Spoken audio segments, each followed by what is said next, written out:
So today, welcome. Today now we are discussing the module 2 on engaged consciousness. Now we discussed about consciousness. Today we are going to discuss about what is the size of the soul, spirit soul, and where is it situated. We'll also discuss about engagement of consciousness or spirit soul in this body. So this will answer many of the questions which many living beings have. Only intelligent people ask this question. Why am I alive? What is life? Why is there life? Etc. So in our today's discussion, first point is, what is the size of the soul? Last week we discussed about the soul. So what's the size?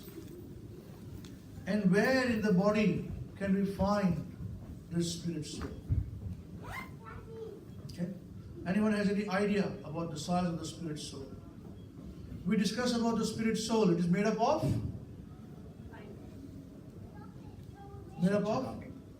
Eternity, knowledge and bliss. Satchit, Ananda. These three. And these are totally opposite to the material nature.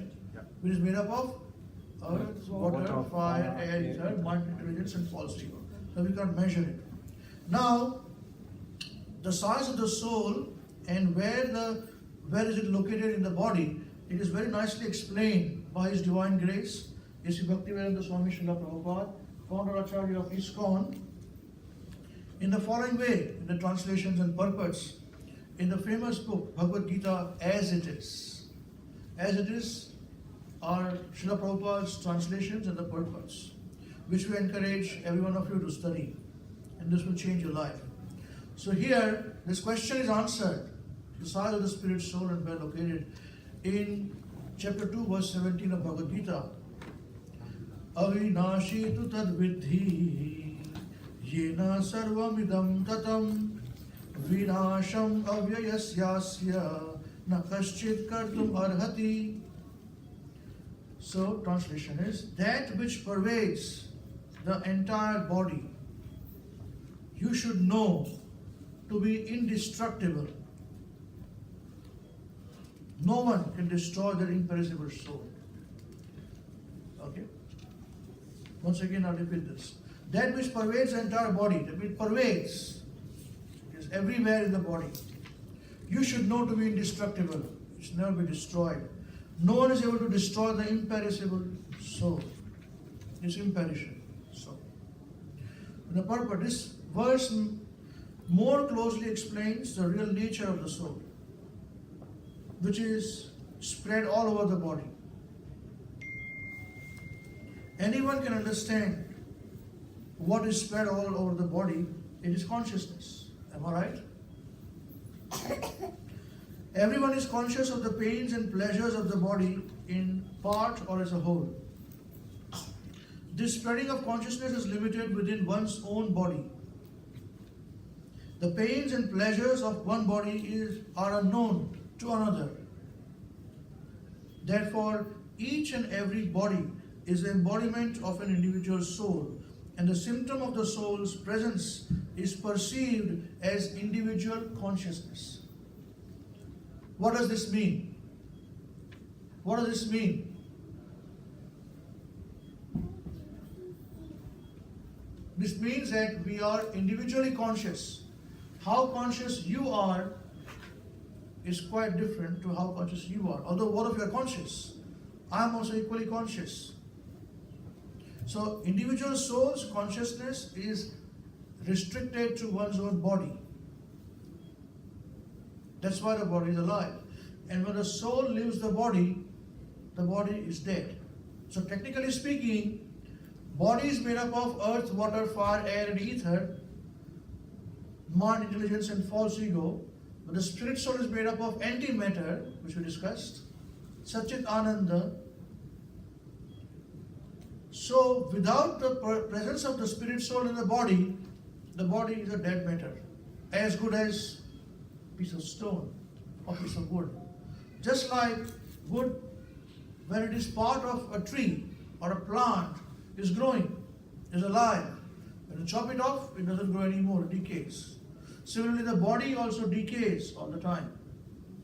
The Sanskrit word for body is sharir. It's a correct word because siryate, it is sharir. That means that which decays is body. We think the body doesn't decay, and we're very particular about how we look and all those things. But it decays. If you don't take care of it, you smell. And even you can't smell your own smell. So individual consciousness, the soul existing in the body makes the body fully conscious. But we all have individual souls in our individual bodies, which makes us conscious. This soul is described as 1/10,000th part of the upper portion of the hair point in size.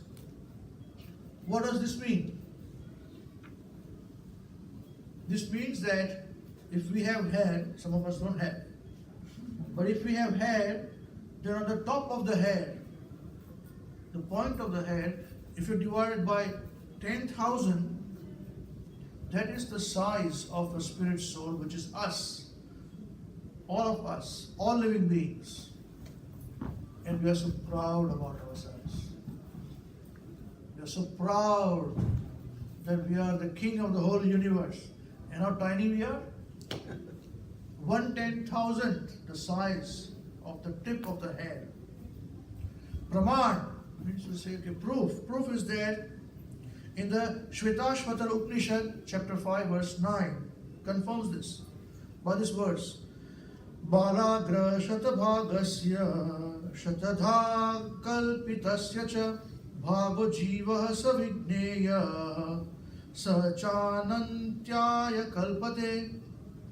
So when the upper point of a hair is divided into 100 parts, and again each of such parts is further divided into 100 parts, each such part is the measurement of the dimension of the spirit soul.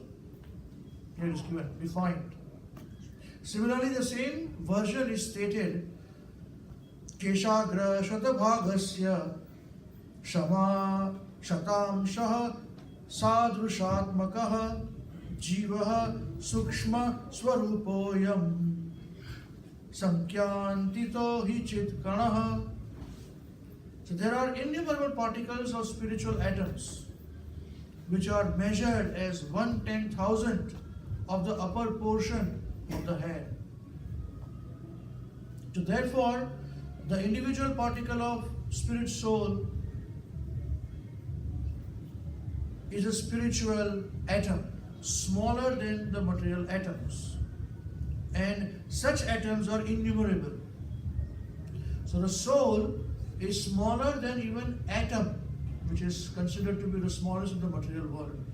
Smaller than that.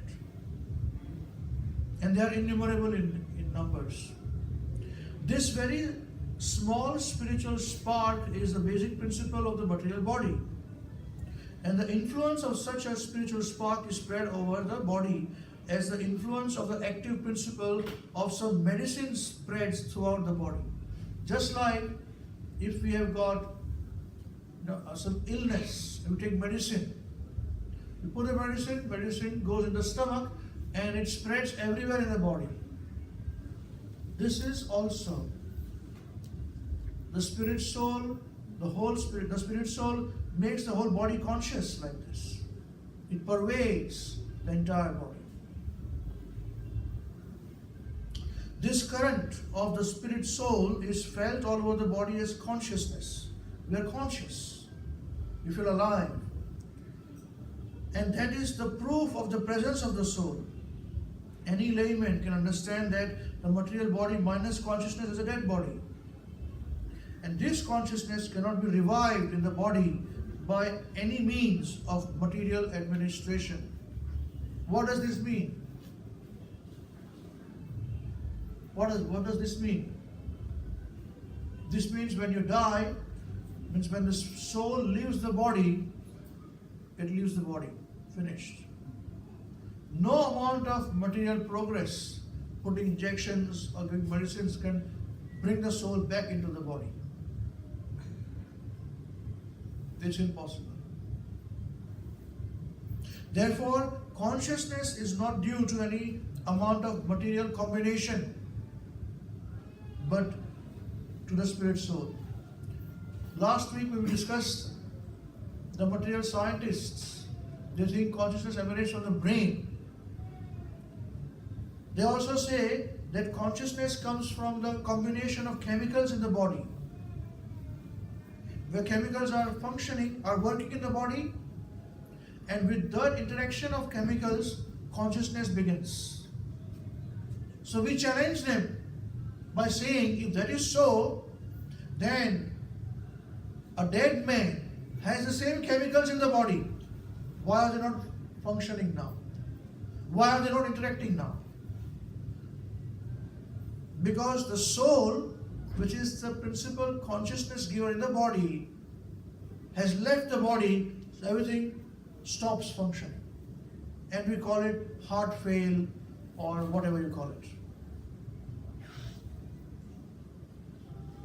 And because it is very difficult for the material scientists to measure and to see the soul, that's why they are finding it very hard to accept the concept of the soul.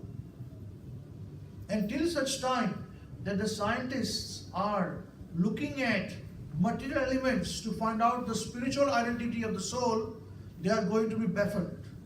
It's not possible unless they come to the conclusion by their own means of understanding that we cannot see the spirit soul.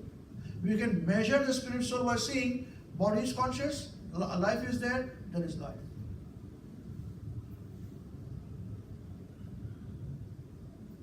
This is the point to be understood. I remember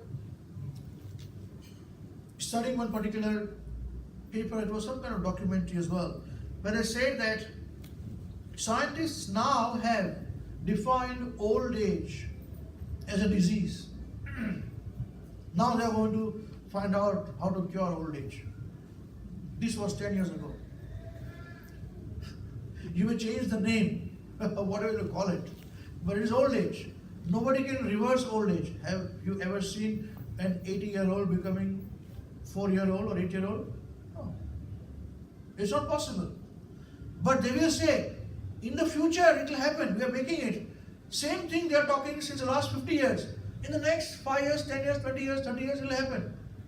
It has already happened. Time has come and gone. It is cheating by the cheaters and those who are being cheated. This is a fact. Otherwise, the teachings of Bhagavad Gita are useless then. The sages who meditate upon this point and have realized it are useless. But that's not the case. And nobody can say that consciousness or the soul is a Hindu, is a Muslim, is a Christian, is a Buddhist, or whatever. So how can you say, I'm a Buddhist, I'm a Hindu, this and that? Those are external designations of the body.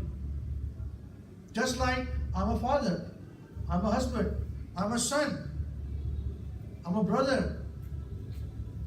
But when the body dies, the soul leaves the body, all relationship ceases. Full stop. So therefore, consciousness is not due to any amount of material combination, but to the spirit soul. In the Mundaka Upanishad, the measurement of the atomic spirit soul is further explained. We'll see the translation. The soul is atomic in size and can be perceived by perfect intelligence. You require not just some intelligence, but perfect intelligence, application of intelligence. This atomic soul is floating in the 5 kinds of air: Pran, Apan, Vyan, Saman and Udan. is situated within the heart and spreads its influence all over the body of the embodied living entities. When the soul is purified from the contamination of the 5 kinds of material air, its spiritual influence is exhibited. So here, Mundaka Upanishad explains where is it located. It's located in the heart, but pervades everywhere. Remember one thing, location does not mean that's where it is seated, beat it, full stop. No. When there is heart surgery and you transfer heart, doesn't mean this soul from this heart goes to the next soul in that heart. No, no, no. The soul doesn't need to be. Because the heart surgery means this soul is gone, already left from this heart. And then you remove the heart and use it somewhere else. But it pervades in these 5 different airs. So the air that we breathe, it takes 10 different shapes in the body. Like when we are blinking our eyes, it is a pressure. It's air there. When we are eating, when we are drinking water, when we are gulping, the saliva which goes in pushes inside. You require air to push it in. When the air in the body, as young man, the body is a bit fit. Old man, you see the muscles are a bit weaker, flap comes out, air. And there are over 80 kinds of diseases that happen in the body because of air imbalance. That's a part. But the soul has to, when the body are perfectly used as per the needs of the soul, then there is no need of the body. We'll come to that.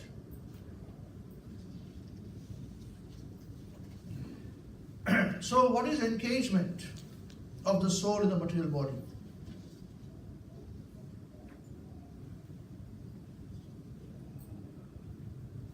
Just in the previous verse, as we've been discussing, it spreads its influence all over the body of the embodied living entities. Embodied meaning what? Living entities is spirit soul. When it has got a body, it is called embodied and encaged. Right? We say, this is my body. That means I am different than the body. When I say, this is my hand, that means I am different than the hand. I don't say I hand, I don't say I body, I say my body. See? That means I am different than the body. Common sense. So even there is truth in what we speak as well. So engagement of the soul is engagement of the soul in our material body. All of us have this body. Now how do we understand this main point of discussion? Engagement of the body. For understanding this engagement of the body, of the soul inside the body, we must first have to understand the changes happening in the body because of the soul. Do we think we have got changes happening in the body? Anybody thinks? You think there's change happening? Anybody else thinks there's change happens in the body? Yes? What is the change happens in the body? What change happens in the body? Age. Age? As you get age. Yes, that's right. That's right. Very nice. Everything. When you're breathing, that's right. So the small child, we all were small child once upon a time. And there will be a once upon a time when we'll not be there as well. Don't think it's not going to happen to us. Everyone who is alive is going to die. Everyone. And don't wait for the death. I will die after. We are dying every moment. Okay. Now let us all breathe heavily. Can you breathe, please? Full heavy. Now release. Now whatever you do, whatever I do, we can never bring back this breath which is gone. It's gone. And this is true even for your famous or your favorite actor, actress, soccer star, cricket star, hockey star, no star. The same is true for the most powerful person on earth as well as the most weakest person on earth. So also for animals, birds, beasts, worms, everywhere, this is the same. This is mentioned in the Bhagavad Gita, very nice beautiful verse. Dehi nosmin yatha dehe kaumaram yauvanam jara tatha dehantara praptir dhirastatra na muhyati. Very important verse for Krishna. Lord Krishna says that as the embodied soul continuously passes in this body from boyhood to youth to old age, the soul similarly passes into another body at death. A sober person is not bewildered by such a change. So what did we understand from this verse?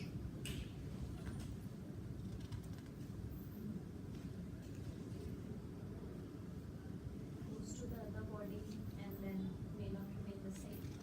Yeah, but first in this body, the soul is the same, but the body was small when you are born. Yeah. Then it grows.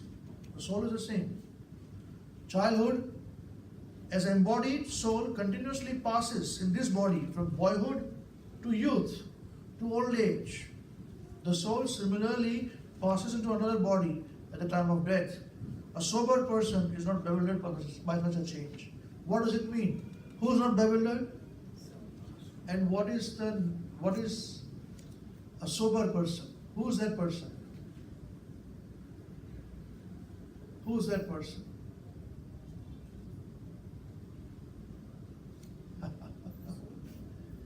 Somebody else, that person there in the sky somewhere, some great sage. I cannot be.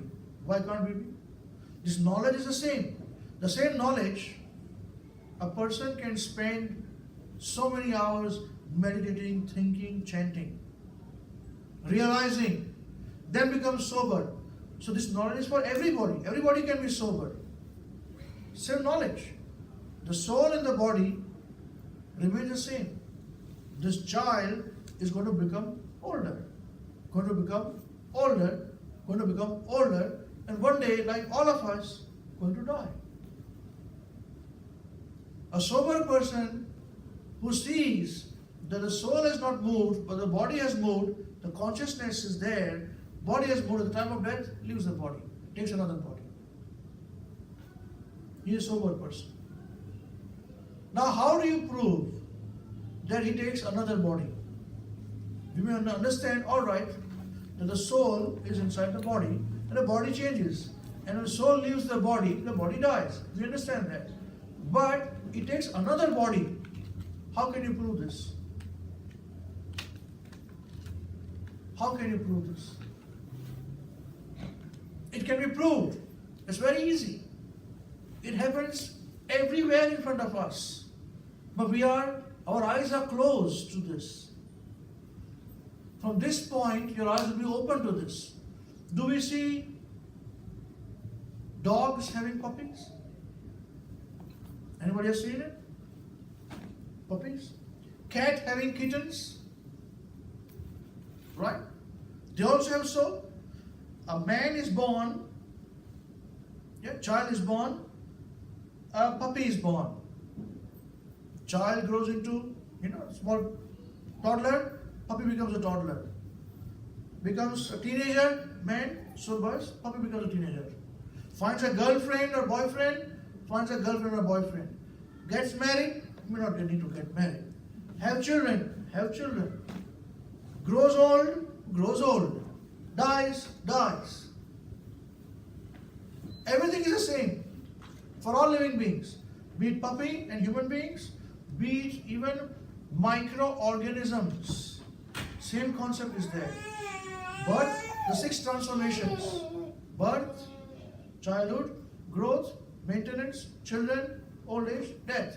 Finished. That is the point. This is where the soul takes another body. So where did the soul come from? For the cat body or dog body. Depending upon our actions that we perform in this life, our next body is prepared. I don't believe in it. People will say, I don't believe in all this nonsense. Well, what nonsense? Then you prove to me, how come somebody is born rich, somebody is born poor in a human being? Somebody is born deprived of everything, somebody is born having everything. How do you say that? If you don't believe in the process of karma.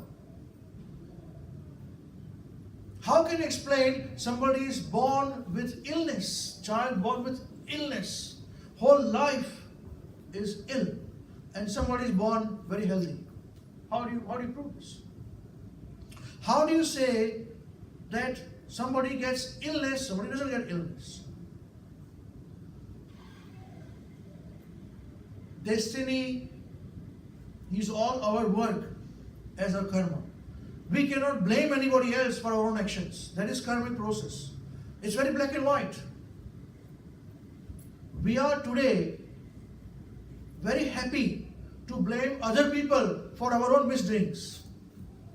I'm quite alright. Why did she have to do like this? Why did he do like this? I was quite okay. Are you okay? We cannot see our own self, our own fault. But the process of karma, every action has got equal and opposite reaction. Is it right? Is it fair? If I do some action to you, there is going to be some reaction, good or bad. Is it fair? If I do something wrong to you and you have to just quietly accept it, is it fair? No. Why should it be fair? So if I'm doing some wrong action to you, then I need to be punished for it. If I'm doing some good action to you, I need to be given credit for it.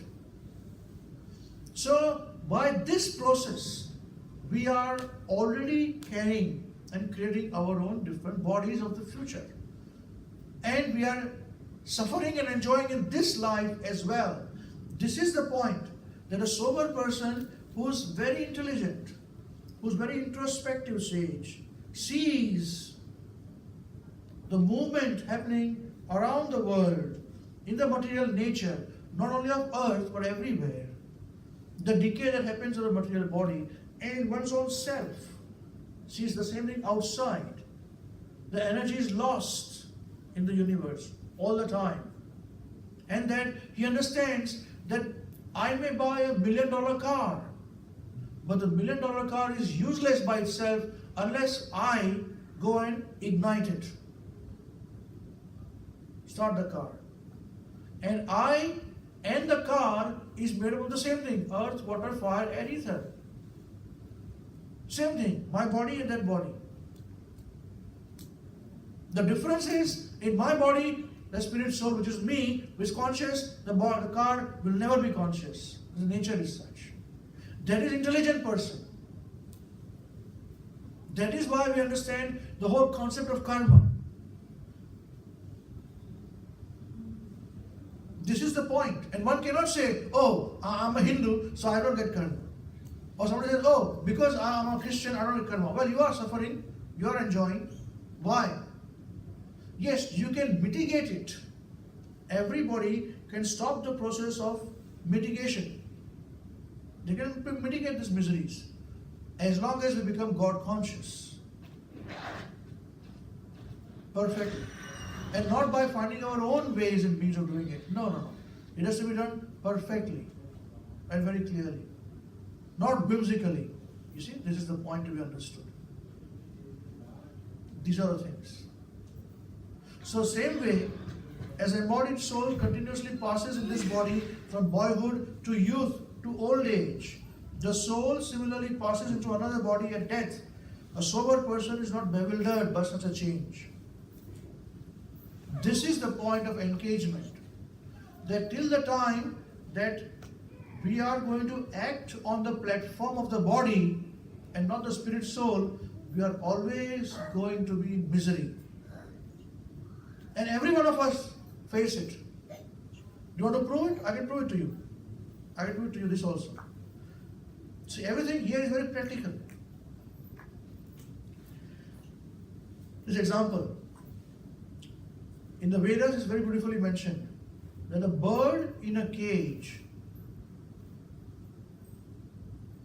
is never happy. Do you agree? Do you agree with this, all of us? Anybody disagree? A bird kept in a cage is never happy. Now, if you feed the bird very nice pizzas and pastas every day, is it going to become happy?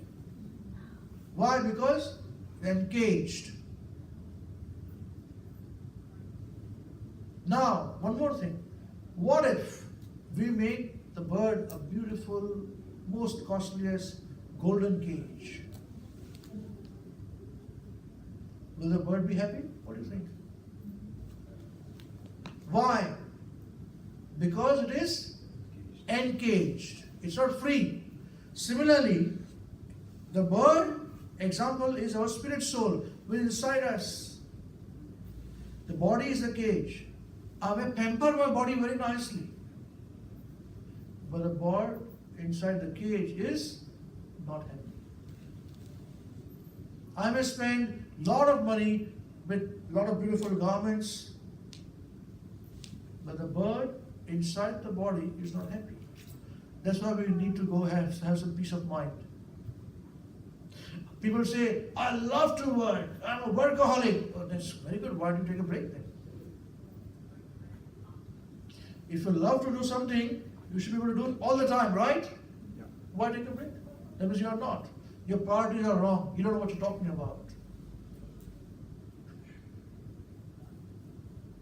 Yeah? Please understand this point. This is real engagement of the soul. Now, the process of releasing the soul from the body can start now.